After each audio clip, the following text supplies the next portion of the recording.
اپنی عزت کو معاشرے میں قائم کرنا اس کی ایک اہم ذمہ داری ہے۔ دنیا کو یہ بتانا کہ ہم میاں اور بیوی ایک ہیں، ہم کندھے سے کندھا ملا کر، شانے سے شانہ ملا کر زندگی گزارنے والوں میں سے ہیں، اور میری عزت کے ساتھ میری اہلیہ کی عزت بھی بندھی ہوئی ہے اور اس کی عزت کے ساتھ میری عزت بھی منسلک ہے، تو یہ خاوند کی ذمہ داری ہوتی ہے۔ پھر ایک موقع پر نبی کریم صلی اللہ علیہ وسلم نے حضرت عائشہ رضی اللہ تعالیٰ عنہ کو ایک بڑی خوبصورت کہانی سنائی۔ یہ 13 عورتوں کی کہانیاں تھیں۔ آخری عورت کی کہانی ام زرع کی تھی۔ فرمایا کہ ام زرع نے اپنے خاوند کی بہت تعریف کی، بڑی خوبیاں بیان کی، لیکن اس کے خاوند نے اس کو طلاق دے دی تھی۔ آخر پر اس کہانی کے نبی کریم صلی اللہ علیہ وسلم نے کہا کہ میری اور عائشہ رضی اللہ تعالیٰ عنہ کی مثال ابو زرع کی سی ہے، تم میری ام زرع ہو اور میں تمہارا ابو زرع ہوں، مگر فرق یہ ہے کہ ابو زرع نے ام زرع کو طلاق دے دی تھی، میں تمہیں ہرگز طلاق نہیں دوں گا۔ کیسا گہرا محبت کا اور اپنی اہلیہ کے ساتھ دلداری کا اظہار ہے،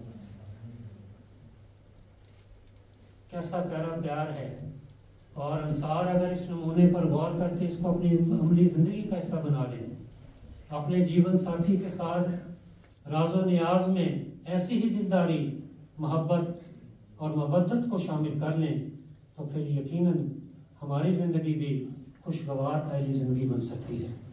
حضور صلی اللہ علیہ وسلم ہمیں اس میں اپنے جیون ساتھی کے ساتھ محبت کرنے کا طریق سمجھایا ہے۔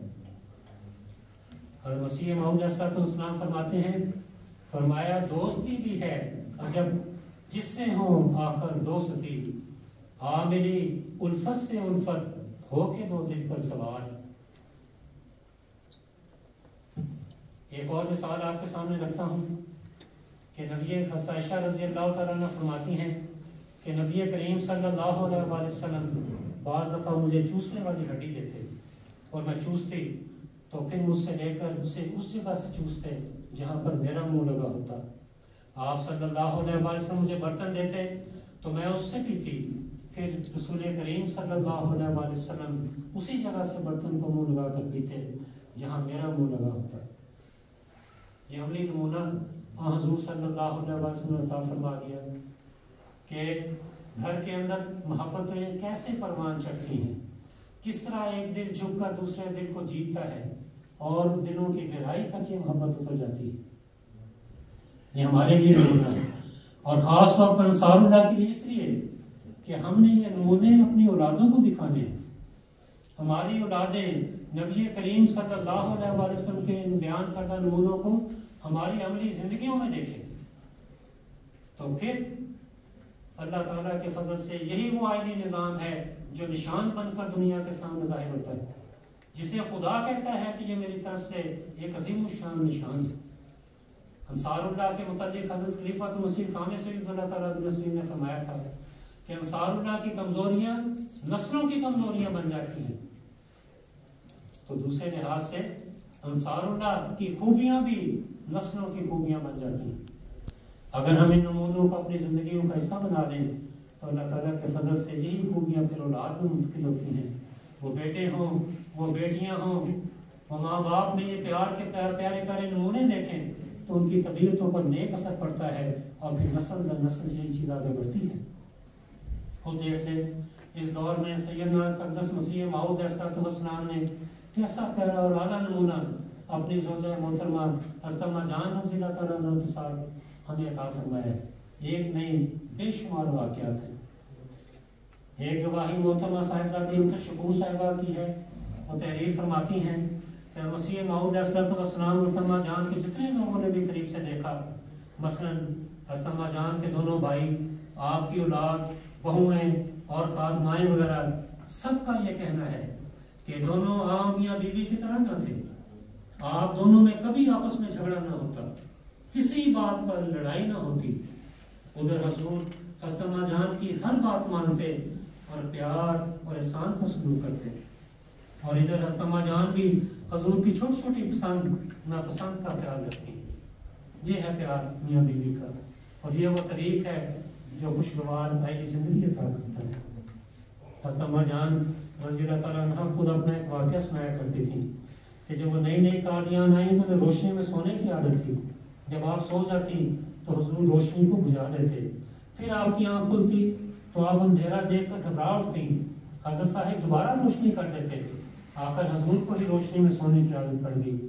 پھر تو یوں ہوا کہ گھر کے ہر کونے میں روشنی رہنے لگی، سیڑھیاں کیا، غسل خانہ کیا، کمرہ کیا، صحن کیا، سب جگہ روشن کی جاتی، اور اس کے لیے خاص خادم رکھا گیا۔ کبھی کبھار اما جان محبت سے حضور کو یاد دلایا کرتی تھیں کہ آپ کو وہ وقت یاد ہے جب آپ روشنی میں سو نہ سکتے تھے، اور اب گھر کے کونے کونے میں روشنی نہ ہو تو آپ کو نیند نہیں آتی۔ حضرت صاحب یہ بات سن کر ہمیشہ خوشی سے مسکرا اٹھتے۔ کیسا پہلا واقعہ ہے، کس قدر خوبصورت دلداری ہے ایک دوسرے کی، کس قدر گہرائی میں اتری وہ محبت ہے جو خدا تعالیٰ کی آسمان سے عطا کردہ محبت ہے، جس کے عملی نمونے ہم نے اپنے بزرگوں میں دیکھے۔ اس کی حفاظت کیسے کرنی ہے یہ بھی ہمیں سکھلا دیا۔ حضرت مسیح موعود علیہ الصلوۃ والسلام نے فرمایا کہ ہر مرد اور عورت کا کام ہے کہ اپنے کان، آنکھ، زبان اور ہر عضو کے استعمال کو اللہ تعالیٰ کی رضا کے تابع کر کے استعمال کریں۔ سیدنا و امامنا حضرت خلیفۃ المسیح الخامس سید اللہ تعالیٰ نصیحت فرماتے ہیں، فرمایا میں اکثر ان جوڑوں کو جو نصیحت کے لیے کہتے ہیں یہ کہا کرتا ہوں کہ ایک دوسرے کے اپنی زبان، کان، آنکھ کا صحیح استعمال کرو تو تمہارے مسائل کبھی پیدا نہیں ہوں گے۔ زبان کا استعمال اگر نرمی اور پیار سے ہو تو کبھی مسائل پیدا نہیں ہوں گے۔ اگر جھگڑے ختم کرنے کے لیے تھوڑے وقت کے لیے کان بند کر لیے جائیں، سارے مسائل وہیں دب سکتے ہیں۔ ایک دوسرے کی برائیوں کو دیکھنے کے لیے آنکھیں بند رکھو اور ایک دوسرے کی اچھائیوں کو دیکھنے کے لیے اپنی کھلی رکھو۔ کیسی پیاری نصیحت ہے، اسے ہمیں پلے باندھ دینا چاہیے، لیکن اس کی ضرورت اس وقت پڑتی ہے جب امتحان آ پڑتا ہے کسی وجہ سے بھی، اس موقع پر اس نصیحت کو انسان کو یاد رکھنا چاہیے اور اس پر عمل کرنے کی پوری کوشش کرنی چاہیے۔ پھر مومن کو اپنی مومنہ بیوی سے نفرت اور بغض نہیں رکھنا چاہیے۔ اگر اس کی ایک بات اسے ناپسند ہوگی تو کئی دوسری باتیں اسے پسند آ جائیں گی۔ اسی طرح انگریزی کا محاورہ ہے کہ do not spy on your wife, کہ اگر خوشحال زندگی گزارنی چاہتے ہو تو اپنی بیوی کی کمزوریوں کو ٹوکے نہ لگے رہو، کہ ایک کمزوری نوٹ کی تو اس کو بیان کرنا شروع کر دیا، دوستوں میں بیان کرنا شروع کر دیا، رشتہ داروں میں بیان کرنا شروع کر دیا، اور جہاں جہاں موقع ملا اپنی بیوی کی کمزوریوں کو ماں باپ کے سامنے بیان کرنا شروع کر دیا۔ اسی طرح عورتوں کے لیے بھی یہی نصیحت ہے کہ آپ کو بھی چاہیے کہ do not spy on your husbands, کہ آپ کو بھی اپنے خاوندوں کی کمزوریوں کی ٹوپی نہیں لگا لینا چاہیے، اور اگر کوئی کمزوری نظر آئے تو حضور انور کی نصیحت پر عمل کرنا چاہیے، نہ کہ اسے ماں باپ کے سامنے، سہیلیوں کے سامنے، رشتہ داروں کے سامنے انسان مشاہدہ کرے۔ یہ چند ایک باتیں آپ کی خدمت میں رکھ دیتا ہوں کہ خوشحال عائلی زندگی میں ہمیں ان باتوں کا خیال رکھنا چاہیے۔ مثال کے طور پر ایک دوسرے کی پسند ناپسند کا خیال رکھنا، جیسے کہ ابھی ہم نے یہ باتیں سنی بھی ہیں۔ مثلا خاوند کو یہ علم ہو، بیوی کو یہ علم ہو کہ رنگ کون سا پسند ہے، خوشبو کیسی پسند ہے، پھول کون سا پسند ہے، کپڑے کیسے پسند ہیں، کھانا کیسا پسند ہے۔ پھر جیسی چیزیں جیون ساتھی کو پسند ہو ویسا انسان کرنے کی کوشش کرے، اور جو چیزیں ناپسند ہو ان کو چھوڑ دے، تو بہترین عائلی زندگی انسان کی گزرتی ہے۔ پھر ہر ادا کی، ہر اچھی بات کی تعریف کرنی سیکھنی چاہیے۔ دیکھیں ابھی ہم نے واقعات سنے ہیں کیسے نبی کریم صلی اللہ علیہ وسلم محبت کا اظہار کرتے تھے۔ اگر خاوند اپنی بیوی کی چھوٹی چھوٹی باتوں کی اور اداؤں کی تعریف کرے، اور بیوی اپنے خاوند کی چھوٹی چھوٹی باتوں اور اداؤں کی تعریف کرے، تو یہ محبتیں بنتی ہیں، مضبوط ہوتی ہیں، بچے ان کو دیکھتے ہیں، ان نیک نمونوں سے نصیحت پکڑ کر ان کو اپنی زندگیوں کا حصہ بنا لیتے ہیں۔ خوشگوار عائلی زندگی میں میاں بیوی آپس میں تحفے تحائف دیتے ہیں، لیکن قرآن کریم کی اس نصیحت کو بھول جاتے ہیں کہ تحفہ دے کر جتلانا نہیں چاہیے۔ اگر خاوند ایک تحفہ عید کے موقع پر اپنی اہلیہ کو عطا کرتا ہے اور سارا سال اگلی عید تک اسے جتلاتا چلا جائے کہ دیکھو میں نے تمہیں یہ دے کر دیا، تو محبت کی بجائے پھر وہاں پر تکلیف کا احساس بڑھ جاتا ہے۔ قرآن کریم فرماتا ہے جب ایسے تحفے دو خواہ وہ پہاڑوں کے برابر ہی کیوں نہ ہو، فرمایا کہ خاوند ایسے خرچ کرتے ہیں اپنی بیویوں پر، تو اگر وہ اتنی زیادہ بھی ہوں تب بھی ان کے ساتھ احسان نہ جتلاؤ۔ پھر خوشگوار عائلی زندگی کے لیے آپس میں مسکرا کر بات کرنا، اچھا لفظ اور اچھا جملہ ادا کرنا، اور اس جملے کی ادائیگی بھی خوبصورت ہونا. یہ نہیں کہ محبت کا اظہار ہے لیکن اظہار ایسا ہے کہ انسان یہ محسوس کرے کہ شاید میرا دل ہی توڑ دیا گیا. اگر محبت کا اظہار کرنا ہے تو ایسے پیارے الفاظ اور ایسے خوبصورت جملے انسان کو استعمال کرنے چاہیے کہ جس سے شفقت، پیار اور محبت کا تعلق مضبوط ہو، اور آپس میں مسکرا کر بات کرنی چاہیے. یہ خوشگوار والی زندگی کے لیے اللہ تعالیٰ نے میاں بیوی کے جو ازدواجی حقوق رکھے ہیں ان کی ادائیگی بھی ضروری ہے اور ان کا خیال رکھنا چاہیے، کیونکہ یہ بھی اللہ تعالیٰ کی طرف سے اس تعلق میں ایک سکینت کے طور پر خدا تعالیٰ نے یہ چیز رکھی ہوئی ہے. پھر باہمی رشتہ داروں کا احترام ضروری ہے. خاوند کو چاہیے کہ بیوی کے والدین، اس کے بہن بھائیوں کا احترام کرے. بیوی کو چاہیے اپنے خاوند کے والدین، اس کے بہن بھائیوں، عزیز و اقارب کا احترام کرے. اس طرح محبتیں ترقی کرتی ہیں. خوشگوار اہل زندگی کے لیے گھریلو اخراجات باہمی مشورے سے مل کر میاں بیوی کو کرنے چاہیے، کیونکہ بہت سارے معاملات اس باہمی خرچ نہ کرنے کی وجہ سے بھی گھر میں تلخیاں پیدا ہوتی ہیں. لیکن اگر میاں بیوی باہمی مشورہ کرنے والے ہوں تو اللہ تعالیٰ کے فضل سے ان کی محبت ترقی کرتی ہے. پھر بچوں کو میاں بیوی دونوں وقت دیں. باپ بھی اپنی ذمہ داری ادا کرے اور بیوی بھی، ماں بھی اپنی ذمہ داری ادا کرے. دونوں اگر کسی وقت یہ ضرورت محسوس کریں کہ انہیں کسی ڈاکٹر کو دکھانے کی ضرورت ہے یا سائیکیٹرسٹ سے ملنے کی ضرورت ہے تو کبھی شرمانا نہیں چاہیے، فوراً سائیکیٹرسٹ سے مدد لینی چاہیے. اس سے گھر بچ جاتے ہیں.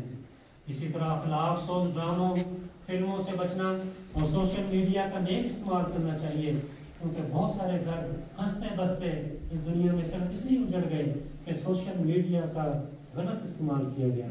یا تو خاوند نے اپنی خوبصورت بیوی اور بچوں کو چھوڑ دیا، یا بیوی نے اپنے صحت مند اور خوبصورت خاوند اور بچوں کو چھوڑ دیا. تو اس لحاظ سے ان چیزوں سے بچنا بہت ضروری ہے. حضرت خلیفۃ المسیح خامہ سید اللہ تعالیٰ بن نصیر نے ہمیں توجہ دلاتے ہوئے فرمایا اب تو بعض عقل والے دنیا دار بھی کہنے لگے ہیں کہ ہمارے گھر کی اکائی ختم ہو گئی ہے. میاں بیوی اکٹھے باتیں کرتے تھے، اس کمپیوٹر فوز نے رشتوں کو توڑ دیا ہے، گھر کی اکائی ختم ہو گئی ہے. ہر عقل مند کو یہ اجدادات پریشان کر رہی ہیں. ایسے میں جو ہم امام زمانہ کو ماننے والے کھڑے ہیں، ہمیں تو بہت محنت سے کام کرنے کی ضرورت ہے. ہم نے نہ صرف اپنے آپ کو بچانا ہے بلکہ اگلی نسلوں کو بھی بچانا ہے. پھر خوشگوار والی زندگی کے لیے اپنی اور اپنے گھر والوں کی صحت کا خیال رکھنا بھی بہت ضروری ہے. حضور وحید اللہ تعالیٰ بن نصیر نے کورونا کے حالات میں یہ نصیحت فرمائی تھی کم از کم 8 گھنٹے نیند پوری ہونی چاہیے. بہت سارے مسائل اگر ہم غور کریں تو نیند پوری نہ ہونے کی وجہ سے ہو رہے ہوتے ہیں. گھر میں میاں بیوی دونوں اچھے ہیں، لیکن چونکہ دونوں سوشل میڈیا پر لگے ہوئے ہیں، دوسرے کاموں میں مصروف ہیں، دنیا کمانے میں لگے ہوئے ہیں، نیند پوری نہیں ہو رہی، جس کا نتیجہ یہ نکلتا ہے کہ طبیعت میں چڑچڑاپن آ جاتا ہے. اور اسی طرح ہی بے وجہ ادویات کا استعمال نہیں ہونا چاہیے. ادویات وہاں استعمال ہوں جہاں معالج نے کوئی مشورہ دیا ہو، اور مناسب غذا، طیب غذا کھانی چاہیے. طیب غذا کھائیں گے تو انسان کی طبیعت حشاش اور بشاش رہے گی، جس کا نتیجہ یہ نکلے گا کہ انسان اپنے گھر میں بھی اچھی زندگی گزار سکتا ہے. خوشگوار والی زندگی کے لیے اختلاف خواہ کتنا ہی بڑا کیوں نہ ہو، بچوں کے سامنے کبھی بھی جھگڑا نہیں کرنا چاہیے، اور نہ ہی اپنے جیون ساتھی کی کمزوریوں کو بچوں کے ساتھ ڈسکس کرنا چاہیے. یہ گھر کے ماحول کو تباہ کرنے کا آسان ترین نسخہ ہے. بچوں کو نہ صرف ایسے بچے جو ان باتوں کو ماں باپ میں دیکھتے ہیں، وہ بعض دفعہ یہ بھی کہتے سنے گئے کہ شادی کی ضرورت ہی کیا ہے، اگر شادی ایسی ہوتی ہے تو ہم کبھی شادی نہیں کریں گے. اس کے الٹ ہم دیکھتے ہیں کہ قرآن کریم کی وہ آیت جو اللہ تعالیٰ نے ہمیں عطا فرمائی، اس میں کیا مضمون عطا فرمایا ہے، اس کو یاد رکھنے کی ہمیں کوشش کرنی چاہیے. اس لیے کبھی بھی جیون ساتھی کی کمزوریوں کو بچوں کے سامنے ڈسکس نہ کریں اور نہ ہی آپس میں جھگڑا کریں. اسی طرح اگر کسی کو سگریٹ نوشی کی عادت ہو تو اپنی اہلیہ اور بچوں کو تکلیف سے بچانا چاہیے اور کوئی ایسی راہ اپنانی چاہیے جس سے بچے متاثر نہ ہوں. بچوں سے ہمیشہ عزت اور شفقت سے پیش آنا چاہیے، ان کی عزت کا خیال رکھنا چاہیے. ہاں حضور صلی اللہ علیہ وسلم فرمایا اکرموا اولادکم، کہ اپنی اولاد کی تکریم کیا کرو، ان میں بہو اور داماد بھی شامل ہیں. کہ گھر میں چھوٹی موٹی گیمز کھیلنی چاہیے. میاں بیوی یہ نمونے جب پیش کرتے ہیں تو اس کا نیک اثر بچوں پر بھی ہوتا ہے۔ اختصار کے ساتھ آپ کی خدمت میں ایک نمونہ رکھ دیتا ہوں۔ حضرت مسلم موعود رضی اللہ تعالیٰ عنہ کا واقعہ ہے۔ حضرت سیدہ بشریٰ بیگم صاحبہ مہر آقا صاحبہ حرم حضرت خلیفہ مسیح ثانی رضی اللہ تعالیٰ عنہ آپ کی سیرت سے آئلی زندگی پر روشنی ڈالنے کے واقعہ تعریف فرماتی ہیں۔ فرمایا ڈلہوزی برف باری کے بعد ہم لوگ حضرت صاحب کی میت میں ذرا تفریح کے لیے باہر نکلے۔ میں نے آپ سے کہا چلیں برف میں دوڑ لگاتے ہیں، دیکھیں آگے کون نکلتا ہے۔ چنانچہ ہم تینوں حضرت صاحب کا افسار اور چھوٹی آپا نے دوڑ لگائی، میں سب سے آگے نکل گئی، میرے بعد آپ کا نمبر تھا۔ ہم سب خوب ہنسے اور خوب محظوظ ہوئے۔ پارٹیشن کے بعد ہم سندھ گئے۔ چہل قدمی کے دوران میں نے آپ سے کہا چلیں گھاس پر دوڑ لگائیں، آپ مسکرائے اور پھر ساتھ دوڑ لگانے کے لیے تیار ہو گئے۔ اب جو ہم نے دوڑ لگائی تو میں آپ سے 4-5 گز پیچھے رہ گئی۔ آپ کھلکھلا کر ہنسے اور فرمایا کہ لو بھائی، اب تو وہ بات جو ڈلہوزی میں ہوئی تھی اس کا بدلہ اتر گیا ہے۔ جب تم جیت گئی تھی آج ہم جیتے، اور گھر پہنچ کر سب کو بتایا کہ آج دوڑ یہ ہار گئی ہے۔ یہ ہمارے خلفاء کا پیارا نمونہ ہے۔ جب میاں بیوی میں محبتیں ہوتی ہیں، پیار ہوتا ہے، ایک دوسرے کی دلداری ہوتی ہے، تو پھر ان کی حفاظت کے لیے بھی انسان کوشش بھی کرتا ہے۔ ایک نمونہ آپ کی خدمت میں حضرت خلیفۃ المسیح خامس سید اللہ تعالیٰ نصیز کا رکھتا ہوں۔ حضرت سیدہ امت الصبوح بیگم صاحبہ سلمہ اللہ تعالیٰ حرم حضرت خلیفۃ المسیح خامس سید اللہ تعالیٰ نصیز تعریف فرماتی ہیں کہ حضور انور عید اللہ تعالیٰ کے خلیفہ بننے کے بعد کی بات ہے کہ ایک بار میری طبیعت بہت خراب تھی، سر درد کا شدید دورہ ہوا تھا، تو حضور نے میرے پہلے لیے ناشتہ کر کے مجھے دیا، یعنی پہلے میرے لیے ناشتہ تیار کر کے مجھے دیا، پھر اپنا ناشتہ تیار کرنے کے بعد دفتر گئے۔ اب بھی باوجود بے انتہا مصروف زندگی کے گلدانوں میں پھول لگانا، پودوں کی کاٹ چھانٹ کرنا، ایسے کام کر لیتے ہیں۔ تو کیا نمونہ عطا فرمایا کہ بیوی کے ساتھ مل کر بیوی کے گھر کے کاموں میں ہاتھ بٹانا چاہیے۔ جب خاوند یہ مل کر اپنی بیوی کے ساتھ ایسے دلداری کا اظہار کرتا ہے تو یہ نیک نمونے پہ اولاد بھی دیکھتی ہے، اور ایک دوسرے کا احترام کرنا ہے، جس سے گھر محبتوں کا گہوارہ اور جنت کا نمونہ بن جاتا ہے۔ ایسے ہی ایک گھر کے لیے ایک شاعر نے دیکھیں کیا خوبصورت کہا ہے، تمہاری صبح حسین ہو رخ سحر کی طرح، تمہاری رات منور ہو شب قمر کی طرح، کوئی بہشت کا پوچھے تو کہہ سکوں ہنس کر کہ وہ خوب جگہ ہے ہمارے گھر کی طرح۔ لیکن اس کے بعد چند ایک باتیں آپ کی خدمت میں ایسی رکھنا چاہتا ہوں جو خوشگوار پہلی زندگی کو تباہ کر دینے والی ہیں۔ یہ باتیں میری نہیں ہیں بلکہ ہمارے آقا حضرت خلیفۃ المسیح خامس سید اللہ تعالیٰ بن نصیر نے فرمایا، امیر صاحب جرمنی کو مخاطب کر کے خط میں کہ میں نے بہت گہرا جائزہ لیا ہے جماعت جرمنی کا، اور وہاں پر جو آئلی معاملات پیش آ رہے ہیں یا میاں بیوی کے تعلقات کمزور ہو رہے ہیں، ان کی مندرجہ ذیل وجوہات ہیں۔ اب میں وجوہات آپ کے سامنے رکھوں گا۔